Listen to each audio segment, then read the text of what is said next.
All right, and they're ready to go here. We're gonna go old school here on this fantastic race. Remember, the winner stays in the upper deck. The loser does get relegated, sinks to the cesspool, and in fact, V. Resner has only completed one race so far, and I wouldn't even say completed. He's forfeited out of one race. Played about 20 minutes of Tiny Toons Adventures and decided he didn't want to play anymore.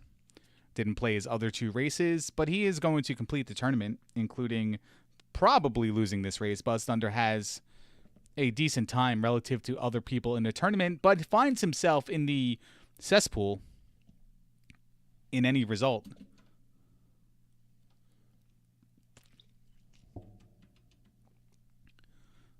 And there we are. V. Resner got a little bit of a start. I'm going to pause and buffer here for a little bit.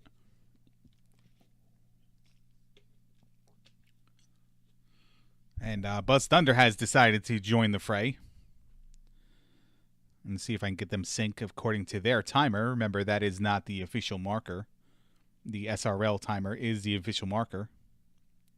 And we're off. Neither player wants to give me game audio because they want to curse as much as they can. Buzz Thunder did beat the Alan Heffley a few hours ago in the Zelda 1 randomizer tournament. He got lucky. Alan didn't have any bombs when he arrived at level 1.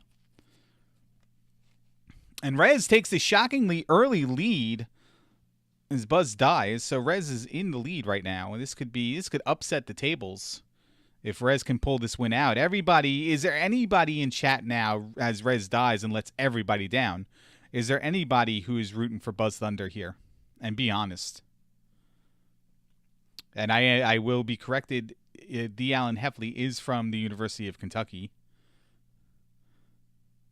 I believe that's a meme, and I believe I will not be asked to do any more Zelda 1 randomizer races ever again. But I had fun in commentating a race between two of my friends who enjoy my commentary, so I decided not to be Mr. Professional the whole time. I lasted about 40-something minutes, and then the floodgates opened. Stepped on a duck, and then that was it.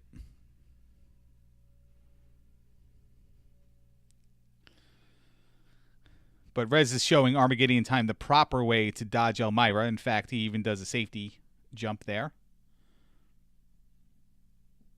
Buzz is not going for the wall glitch.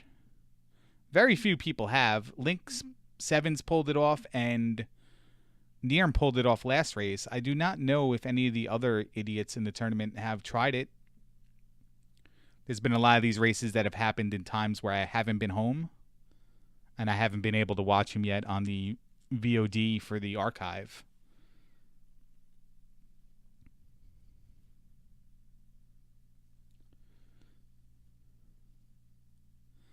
Rez is too good for his safety heart.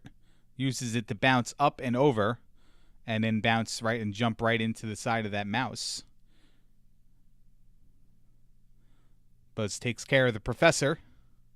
Rez decides to die in a different spot this time. So Buzz has a commanding lead right now, even though if he's really not that far into the game, considering the fact that Rez just took a game over and died 3 times in the span of 3.5 seconds. That's very impressive. But Rez has bigger things to worry about than Tiny Toons Adventures. He is in the semifinals of the 100% All-Key Zelda 2 tournament. A category he does very well in. He is 3rd overall in time. And, in fact, I believe could rival the top 2 when nobody thought that could be possible. Not for Rez, but for anybody to rival the top 2. I believe he has an upset within him. And the Alan Heffley from the University of Kentucky makes a great point. BGT is racing tonight at 11:30.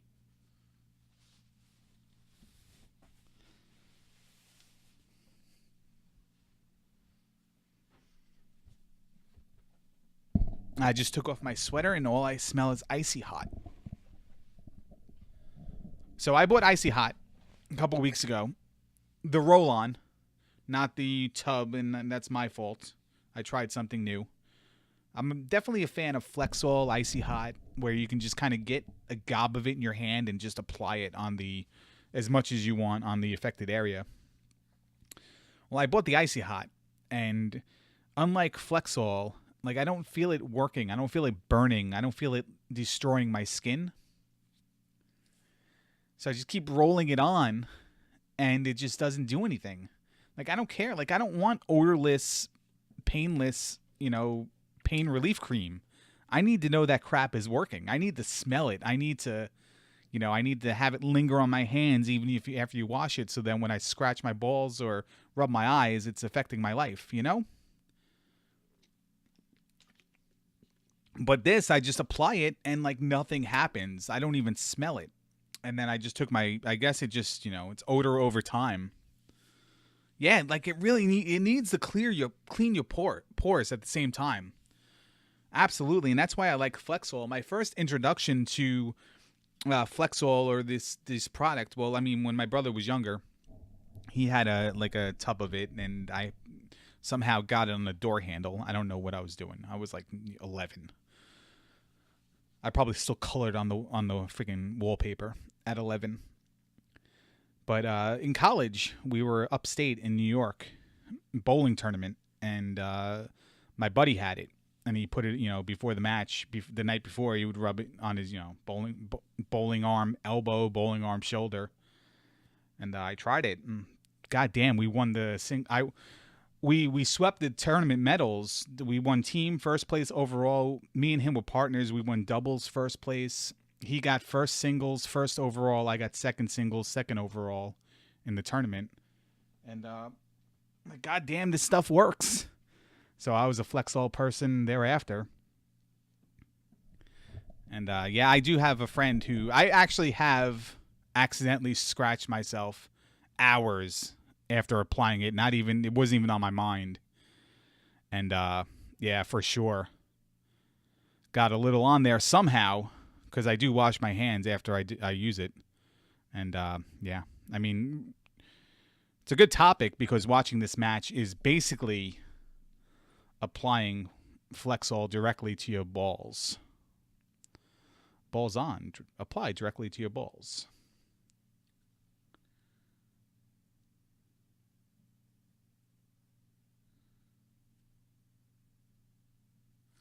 See, Buzz gets the heart there. Buzz is doing a little bit of work here. Doing a little slide momentum before his jumps. You saw it in the pirate stage as well. Well, that's a problem, Armageddon Time, with this Flexol it looks like old school women's deodorant, the roll-on, like Ban or Secret. Where, like, yeah, you're rolling it on, but you can't even really tell if anything's applying. Because you don't smell it, it's not burning. Like, it's really doing nothing for you. Buzz is also making nice use of skipping over sections of the level based on getting a little bit of a boost, damaging enemies.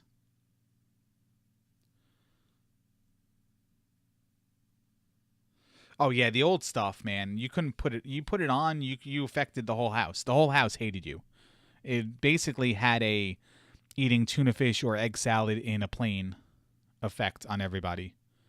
Their eyes would water, like, then burn.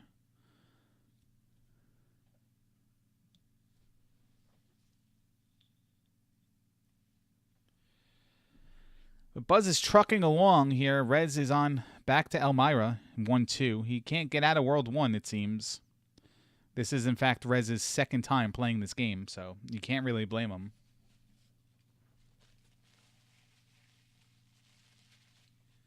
But for anybody who's interested in this tournament, I believe there will be spots opening up. So if anybody does want to join, please send me a PM, just in case spots do open up. But more importantly, we are all going to discuss. It is going to be an open forum. There's going to be many weeks of downtime due to the holidays, AGDQ.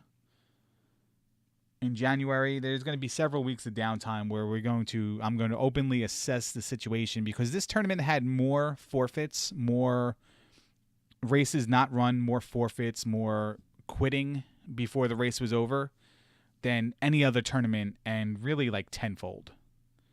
So, and when I'm not talking about your opponent's done and you're on stage 3 and you just let it go because there's no points. I'm talking, it's minute number 10, 2. It's minute number 2 and you quit and people are quitting.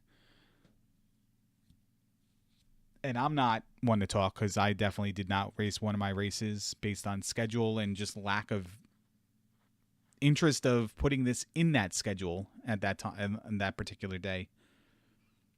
But we need to address the situation and find out why. Are people just tired of the tournament? Does nobody want to do it? Was it the game?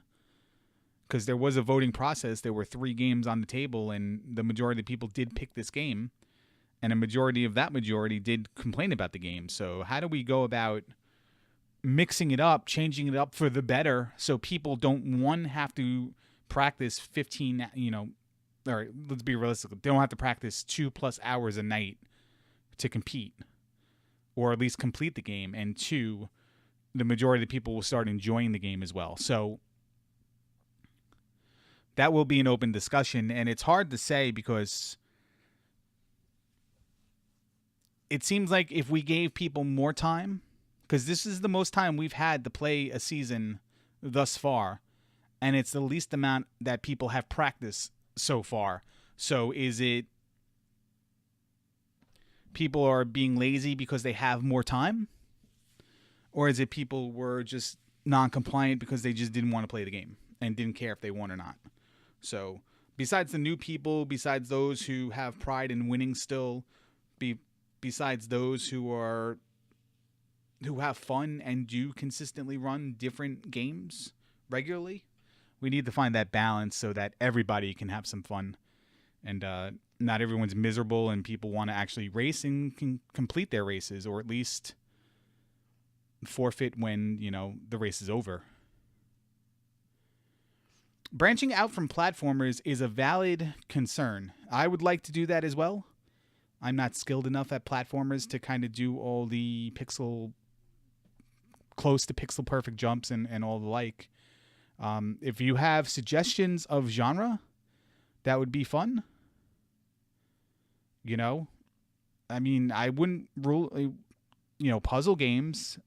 You don't have to beat a game for this tournament. We can beat a goal.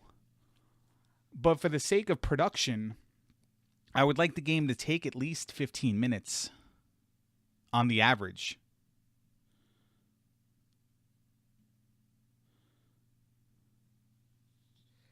So if it is an extremely short goal, it could be best 2 out of 3. If it's an RNG-based game, it can be best 2 out of 3 if it's short enough.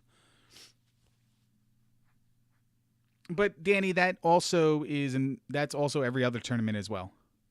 Like, there's always something else going on. This always takes a backseat to something else, which is fine because it's not really the most, prestigious of the tournaments, even though it is.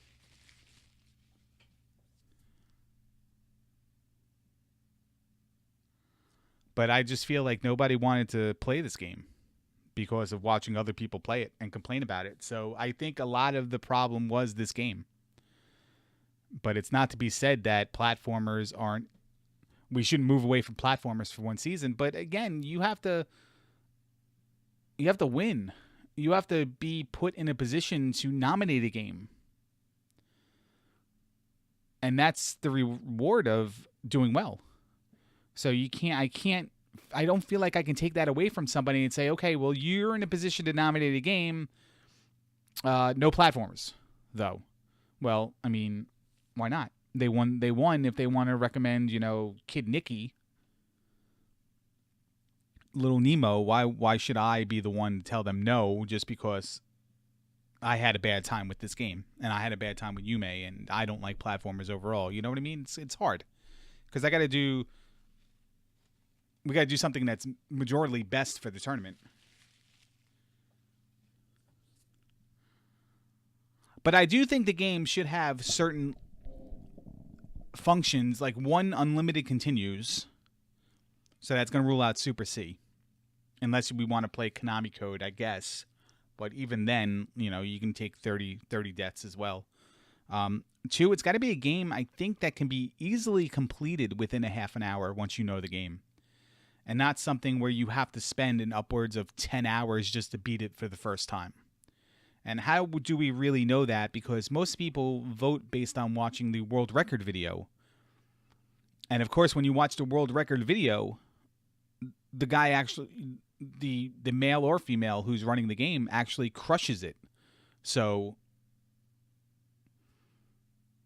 you don't get a feel for the game if you play yourself, but then you also shouldn't have to invest. Well, I mean, you might have to invest the 30 hours to learn the game to know if it's the game you want to play or not, and then have to do it for the other two games as well. So it's going to be very hard to arrive at that, to say like, okay, well, I've played the game, I realize you can beat the game. It has unlimited continues. It's not punishing. It's, you know.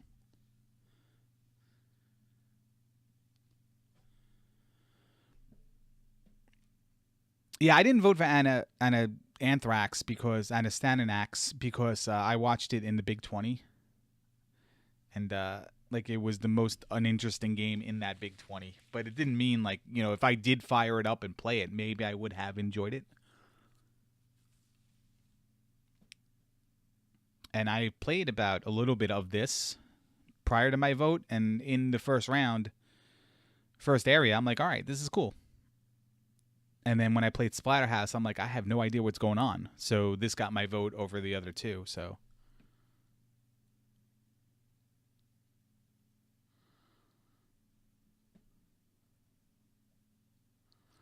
yeah, I think there might have to be an approval process. Like for those people who nominate the game, and Rez has taken unfortunate deaths here. He did have that one Dr. Reaver fight where he did double KO, and Buzz has beat the game, by the way. And Rez promptly forfeits. So congratulations to Buzz. V. Resner will be taking on Armageddon Time, a battle of the two players who floated to the upper deck last season. They are going to be sinking back down to reality later on. And Rez basically just went through the motions there for me, so we can conclude the tournament. And thanks to him for doing that. He did not have the time to practice or play this game. And honestly, again, during the discussion, really, for most people, myself included, there was no motivation to play this game.